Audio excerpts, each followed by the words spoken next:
Hey everybody, it's Jason Blaha here, and once again it's time for the Q&A, so let's go ahead and get this started. Alright, first question.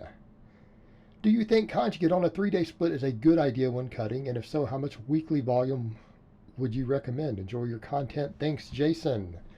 I'm not that big on cutting, most people know that. However, there are times when we do need to cut, and I would say as far as trimming down to a 3-day split, no, you shouldn't need to cut conjugate down to 3 days just due to a calorie deficit. Now, I'm going to assume by cutting, we are talking about normal, healthy, athletic cutting. We're not talking about trying to get bodybuilder shredded. Now, here's what I'm going to say. If you're obese, if you have a lot of body fat, okay, you're up above 20% body fat, and you're going to cut on conjugate, don't change your programming at all. Don't change it at all. Run your normal volume that you normally run. Because at that point, if you have well over 20% body fat, you've already pre-bulked, you have the energy reserves, your maxes will then dictate how much you lift on everything, right? Since you're maxing all the time, you'll be maxing at least twice a week on conjugate. You're going to have new maxes and data to work from and program off of. And if your strength stalls or regresses a hair due to the cutting, you know what? You just program off those new maxes. You'll be fine. It's not really a big deal. Don't cut too quickly, and that'll be perfectly fine. There's no need to adjust.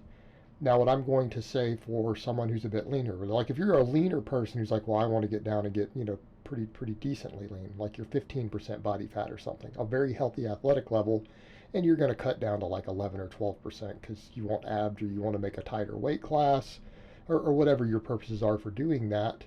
I would just reduce supplemental volume. Okay. In other words, run your normal 4-day conjugate. We only go to 3-day conjugate when people have extreme conditioning happening.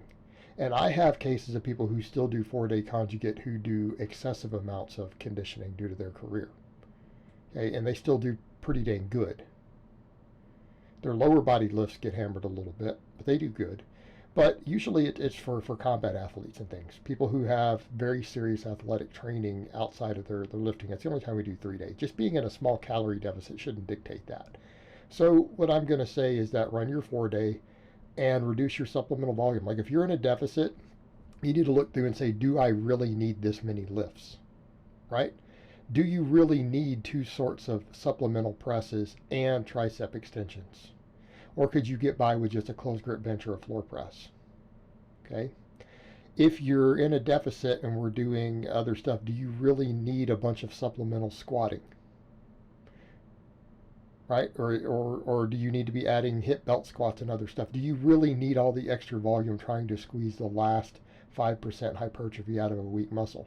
Probably not, because you're not going to get the adequate food to get that muscle growth. Start trimming supplemental work.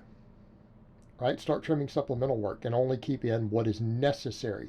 Put the supplemental lifts in that are necessary for you to maintain all of your strength and muscle mass. Right? No more, no less. That's what I would recommend if you're going to be in that situation, cutting on it. All right, next question. Hey Jason, we know compensatory acceleration is better for hypertrophy than mind-muscle connection. Why not use both at the same time? Focus on the target muscle and explode, assuming adequate weight to pull it off with good form. Well, honestly, we don't know that it's better. We know that compensatory acceleration causes more activation on an EMG for all the muscles in a multi-joint exercise than mind-muscle connection does. Okay, do you understand the difference? You can't do both either. This shows a disconnect in understanding what compensatory acceleration and mind-muscle connection is. Mind-muscle connection is where you concentrate on internal cueing and you're focused upon that muscle, like you're really thinking about and focusing on your pectorals while you bench or your triceps while you bench. This is what's been studied. Okay, that is what you're doing. Compensatory acceleration requires you to not think about those things at all and focus on moving the weight itself as quickly as you possibly can. Okay? Do you understand the difference? You can't focus on 2 different things with absolute concentration at the same time. You can't focus on an external cue and an internal cue concurrently with 100% of your focus. In other words, if you're trying to do both at the same time, you're not going to have compensatory acceleration. You're not going to have compensatory acceleration. And here's where I'm just going to be blunt and even say, you know what, let's step back and put the things that I said about this even in perspective. Let's take all that EMG data and ask the question of, does it really matter? In other words, for your actual hypertrophy work, not your maxes, not your speed work, anything else, do you think it really matters? If workloads and fatigue are equated, do you really think either one matters that much for total hypertrophy? I don't know that at the end of the day, if we were to run, say, 12 weeks of doing all three of the methods where you focus on any of those things, or you just focus upon just moving the weight with good form as the third option, which was looked at in the studies, I don't know that it's been proven that any one of the three are actually going to produce better hypertrophy. We could speculate that they might, okay? Because we can speculate that they might, it's probably a good idea to pick one of the first two. Probably a good idea. But it's not a fact. This is not something that we have actual data confirming for a fact that any one of those causes the most muscle growth. It's just that we've got data for better muscle activation if we either do compensatory acceleration is the top, and then mind muscle connection for an individual muscle on a multi-joint lift. Okay? It just means that based upon the available data, it's probably a good idea. Probably a good idea to do one of those. Right? Probably a good idea. There may be a little more muscle growth, but there might not actually. We don't know that for a fact. We don't know. It's speculative at best. And it's not a bad direction to go from. Like, you're not harming yourself by doing that.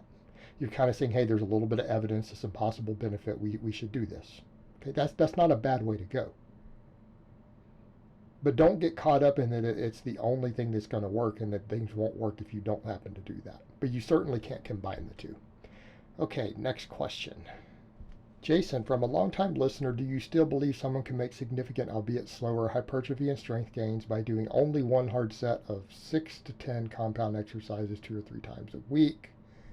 The time period when I discussed those things, this is something I've covered in the past a few times. This was a very long time ago. This is not just like 2 or 3 years ago. This is a long time ago now. I had some things going on in my life. Some of it's come to light. Some of you know all that. That made it a lot harder for me to get to the gym or spend the amount of time that I wanted in the gym undisturbed and train. Okay? I, based on some old ideas and things that were out there, said, hey, this is a possibility. In retrospect, at that point in my life, I didn't really make gains. I didn't make gains. Okay? I didn't make gains. The overwhelming amount of the data suggests it's going to be like half the muscle you could gain up to a point. Here's what I'm going to say. If you're an advanced lifter, like if you're a novice lifter, you could probably do that. Maybe an intermediate for a little while. Maybe an intermediate might make a third or half the gains they could make. You start getting much beyond that, and I realistically think that your total volume of just doing one set on an exercise, unless it's just one lift you've thrown in at the end of a bigger workout, we're probably going to be below the minimum volume that you need to elicit a training response. Because there comes a threshold with the more muscle and strength that you gain, the higher the threshold becomes to disrupt homeostasis in the body. And I'm going to say that sort of training that I talked about then, I think if you're an advanced lifter, you will probably stagnate indefinitely.